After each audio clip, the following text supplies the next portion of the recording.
Papercraft या Marathi YouTube चॅनलमध्ये आपले पुन्हा एकदा स्वागत आहे। आज आपण कागदाची गुहा बनवणार आहे। हो, आणि ती गुहा कोणाची माहिती आहे? यांची। अरे अच्छा, हे तर शिकाऱ्याच्या जाळ्यांमध्ये अडकलेत। आपले उंदीर मामा पण आलेत। काय म्हणताय, गोष्ट आठवली? मग घ्या कागद आणि पेन आणि करा सुरुवात लिहायला। तोपर्यंत हे पेपरक्राफ्ट कसं बनवायचं ते शिकूया। साधारणपणे हा चित्रकलेचा कागद आहे।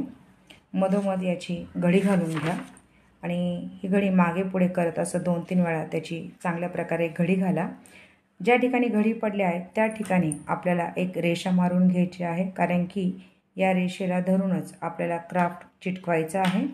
त्यानंतर साधारण या कार्डची जेवढी लांबी आहे तेवढीच कार्डशीटच्या पेपरची लांबी घ्यायची आहे। या ठिकाणी एक गोष्ट लक्षात ठेवा, या ठिकाणी आपल्याला चित्रकलेचा कागद वापरायचा नाही आहे, तर कार्डशीटचाच पेपर वापरायचा आहे। त्यानंतर साधारण दोन्ही बाजूने 1.5 सेंटीमीटर अंतर घेऊन आपण घडी घालून या।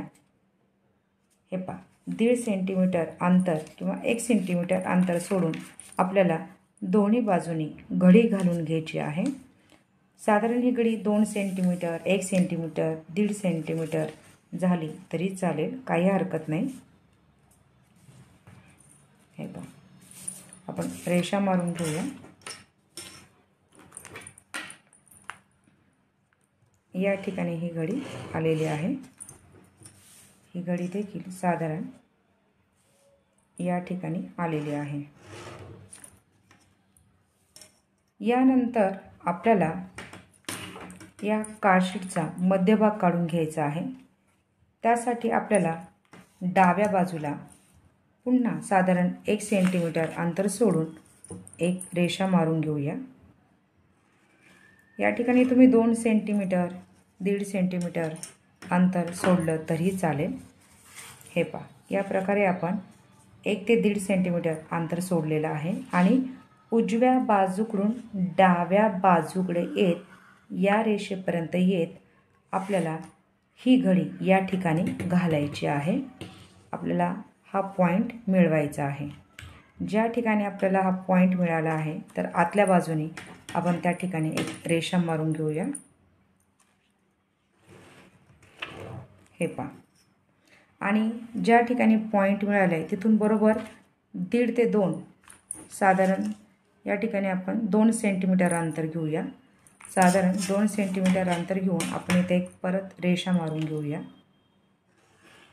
हे पहा, या प्रकारे म्हणजे आपण या ठिकाणी आपला हा पॉइंट मिळाल्यानंतर आपल्याला परत 2 सेंटीमीटर अंतर घेऊन इथं आपण एक रेषा मारले। हे अंतर तुम्ही 1 सेंटीमीटर, 1.5 सेंटीमीटर किंवा 2 सेंटीमीटर ठेवलं तरी चालेल। यानंतर आपल्याला उभ्या 2 रेषा मारून घ्यायच्या आहेत। त्याच्यासाठी आपल्याला साधारण हा जो कार्डशीट आहे त्याचा एक मध्य पॉइंट काढून घेऊया। हे पहा, ज्या ठिकाणी पॉइंट पडलेला आहे तिथून साधारण या बाजूला 1.5 सेंटीमीटर अंतर आणि इथं पॉइंट आला होता आपला, आणि परत पलीकडच्या बाजूला 1.5 सेंटीमीटर अंतर घेऊन पॉइंट काढूया। जेव्हा आपण याचा मध्य पॉइंट काढलाय तर तो या ठिकाणी आलेला आहे। इथून 1.5 सेंटीमीटर इकडं अंतर घेतलं, परत या पॉइंटपासून 1.5 सेंटीमीटर अंतर इकडे घेतलेलं आहे। आता पहिल्या रेषेपासून आपल्याला सरळ खाली रेषा मारायची आहे। हे पहा,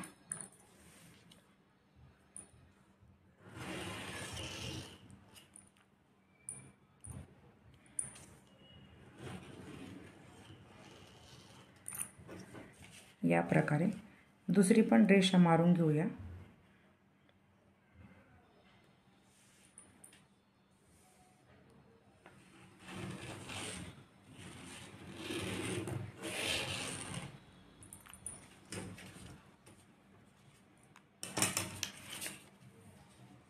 हे पहा, साधारण मध्य पॉइंट घेतला। मध्य पॉइंट घेतल्यानंतर आपण इकडे 1.5 सेंटीमीटर अंतर घेऊन हा पॉइंट काढला। त्याच्यानंतर पलीकडे 1.5 सेंटीमीटर घेऊन हा पॉइंट काढला आणि या पॉइंटवरती या 2 रेषा घेतलेल्या आहेत। आता आपल्याला साधारणपणे मी तुम्हाला सांगितलं आधी सांगितलं होतं तसं दोन्ही बाजूने 1.5 किंवा 1 किंवा 2 सेंटीमीटर आतमध्ये घडी घातल्यानंतर आपण हा जो परत इकडं साधारण 1.5 ते 2 सेंटीमीटर अंतर सोडून ही जी रेषा मारली होती त्यानंतर हा जो पॉईंट या ठिकाणी काढून घेतला होता, तर त्याच्यानंतर या पॉईंटच्या पलीकडे म्हणजे साधारण डाव्या बाजूला परत 2 सेंटीमीटर अंतर घेऊन आपण रेषा मारली होती. तर आपल्याला आता काय करायचं आहे, आपल्याला डाव्या बाजूला जी आपण रेषा मारून घेतलेली आहे त्या ठिकाणी आपल्याला कापून घ्यायचं आहे. हे पहा, कापताना ही डावी बाजू आहे का लक्षात ठेवा, म्हणजे या बाजूला ही जी डावी बाजू होती ज्या ठिकाणी आपण घडी इकडं घातलेली आहे, ही रेषा मारून आपण हा पॉईंट काढलेला होता आणि ही घडी इथपर्यंत आली म्हणून ही रेषा मारली होती. तर आपल्याला या बाजूला काहीच करायचं नाही आहे.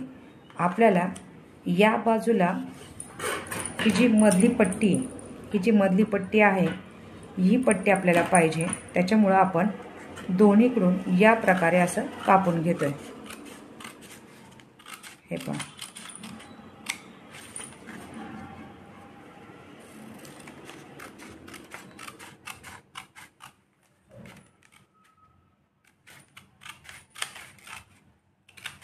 आता लक्षात ठेवा हे करताना काय चूक होते, तर बऱ्याच वेळा ही पट्टीच कापली जाते, हा भाग कापला जातो, पण इथं कापायचं नाही. आपल्याला ही बाजू कट करायची, आपल्याला ही बाजू कापून टाकायची. त्यामुळं इकडची बाजू आपण आधी कापूया. हे पहा, त्याच्यानंतर ही बाजू आपण कापून घेऊया. ठीक आहे. हे पहा, या प्रकारे आपल्याला आपलं पेपर मिळेल. आपण काय केलं होतं, 1.5 सेंटीमीटर आत घेतलं, त्याच्यानंतर हा पॉईंट मिळवण्यासाठी इथं रेषा मारून आपण ही घडी घातली होती, ती ही बाजू आहे. आता आपल्याला हा जो इकडचा पॉईंट आहे, साधारण आपली घडी इथं आलेली आहे. हे पहा, ही घडी जी इथं पडलेली आहे, हे पहा, या ठिकाणी जेव्हा आपण घडी घालतो, जेव्हा आपण घडी अशी आतमध्ये घालतो तेव्हा या रेषेवरती घडी येते. तर आपल्याला साधारण या रेषेपर्यंत हा फक्त छोटासा भाग कट करून घ्यायचा आहे. आता या ठिकाणी आपण इथं कापलेलं नाही आहे, दोन्ही बाजूने कापलेलं आहे, पण इथं मात्र आपल्याला या दोन्ही बाजूने कापायचं नाही, हा भाग कापायचा आहे, हा मधला भाग काढायचा आहे. हे पहा, या प्रकारे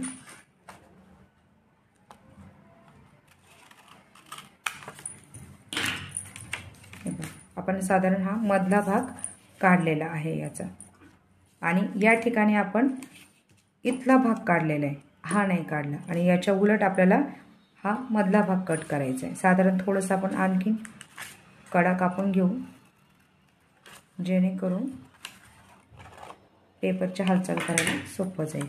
हे पहा,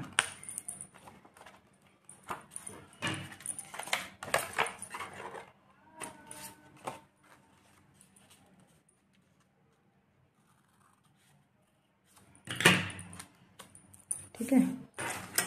या प्रकारे साधारणपणे आपल्याला आपला पेपर असा मिळतोय.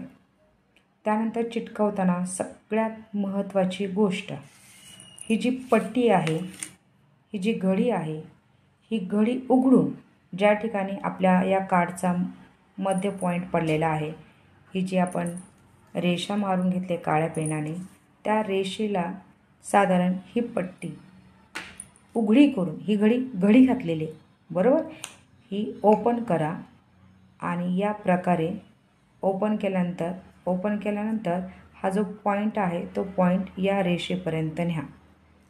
त्यानंतर आपल्याला ही जी आतली घडी आहे त्या आतमध्ये घेऊन साधारण या प्रकारे आपल्याला ही घडी ठेवायची आहे. लक्षात घ्या, आपली जी घडी आहे ती आतमध्ये आहे. हे पहा, या प्रकारे जी घडी घातली होती 1.5 सेंटीमीटरची ती इथे आहे. तर साधारण आपल्याला या बाजूला आणि ही जी घडी आहे या बाजूला फेविकॉल लावून ही बाजू आपल्याला अशी आतमध्ये या प्रकारे चिटकून घ्यायची आहे. आणि ही चिटकवल्यानंतर मग आपल्याला ही घडी चिटकूया. तर सगळ्यात पहिल्यांदा आपलं पेपर क्राफ्ट बरोबर झालं आहे का ते बघण्यासाठी चिटकवण्याच्या आधी इथं बोट ठेवायचं आणि या पट्टीने ओढून बघायचं. तर आपलं पेपर क्राफ्ट बरोबर झालेलं आहे. तर चला आता आपण आधी दोन्ही बाजूंनी फेविकॉल लावूया.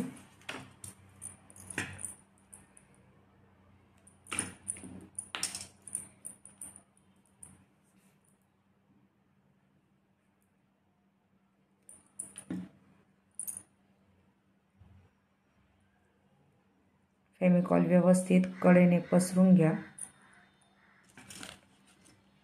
त्यानंतर आपल्याला ही घडी अशी ओपन करून आतमध्ये अशी घडी करून या ठिकाणी ठेवू नका. असं ठेवल्यामुळं ते क्राफ्ट ओढलं जात नाही.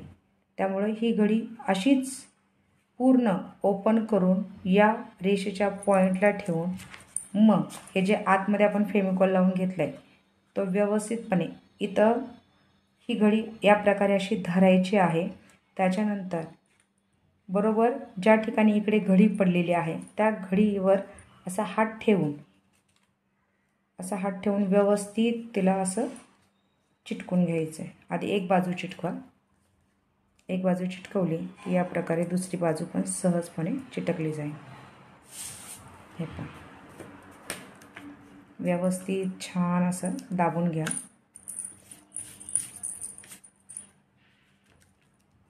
हे पहा. त्यानंतर आपल्याला ही जी घडी घातलेली होती आपण ती घडी आतमध्ये घ्या. आता काय होईल माहिती आहे का, साधारण या घडीला फेविकॉल लावायचं आपल्याला आणि नंतर हे काठ याच्यावरती असं घेऊन चिटकवायचं आहे. परंतु ही घडी काम कसं करणार आहे, साधारण आपल्या इथं आपण 1.5 ते 2 सेंटीमीटर जी घडी घेतलेली होती ती आत गेल्यानंतर ही घडी इकडे चिटकल्यानंतर हा जो स्पेस मिळतो, ही जी रिकामी जागा मिळते, ही रिकामी जागा आपल्याला हे पेपर क्राफ्ट मागं पुढं करण्यासाठी मदत करणार आहे. हे पहा, समजा जर आपली घडी इथं चिटकवली गेली तर हे कार्ड सहजपणे ओपन नाही होणार. त्याच्यामुळं ही घडी आपल्याला आतमध्ये घेऊनच त्याच्यावरती फेविकॉल लावा. हे पहा या प्रकारे. आणि फेविकॉल लावल्यानंतर त्याला बोटाने व्यवस्थित पसरवा आणि ही घडी अशी आत घेऊन आता आपल्याला हा जो कार्ड बनवलेला आहे आपण चित्रकलेचा तो याच्यावर ठेवून त्याला व्यवस्थित दाब द्या. हे पहा, दाब दिल्यानंतर जेव्हा आपण हे कार्ड ओपन करणार आहे तेव्हा आपलं पेपर क्राफ्ट जे आपण बनवले ते चांगल्या प्रकारे काम करणार आहे. आपल्याला या बाजूला फेविकॉल लावायचा नाही आहे. हे पहा, जो फेविकॉल आपण आतमध्ये लावला होता ती घडी ही आतमध्ये. साधारण आपण हा भाग कट केल्यामुळे ही पट्टी आपल्याला सहजपणे मागे पुढे करता आली. ही आतील बाजू या प्रकारे आपल्याला दिसते. हे पहा, आता हे आपण बंद केलं आणि नंतर आपलं कार्ड ओपन केलं की आपल्याला हा प्रकार बघायला मिळतो. साधारण वहीमध्ये चिटकवताना या बाजूला संपूर्णपणे फेविकॉल लावा.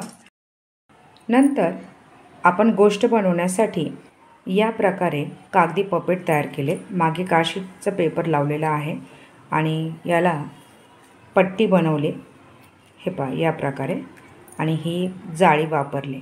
तुम्ही अशा प्रकारे तुमच्या मनाने कोणतीही गोष्ट तयार करू शकता आणि हे अगदी सुरक्षित राहावं म्हणून आपण क्राफ्टच्याच मागच्या बाजूला असे एक पाकिट तयार केले आणि या पाकिटमध्ये आपण हे क्राफ्ट ठेवलं तर ते कुठे जाणार देखील नाही आणि जेव्हा जेव्हा आपण गोष्ट बनवू तेव्हा तेव्हा आपल्याला याचा वापर करता येईल.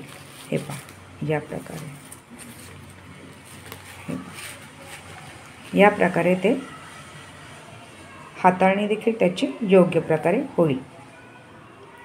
आणि नंतर पुन्हा आपण आपल्या क्राफ्टमधील गोष्ट तयार करू शकतो. तुम्ही अशा अनेक गोष्टी तयार करू शकता. तर या प्रकारे ते हाताळणी करणं सोपं जाईल. तर अशाच प्रकारे पेपर क्राफ्ट करत राहा आणि यावर आधारित छान छान तुमच्या मनाने गोष्टी तयार करत राहा. आपण पुन्हा पुढच्या भागात लवकरच भेटू. तोपर्यंत धन्यवाद.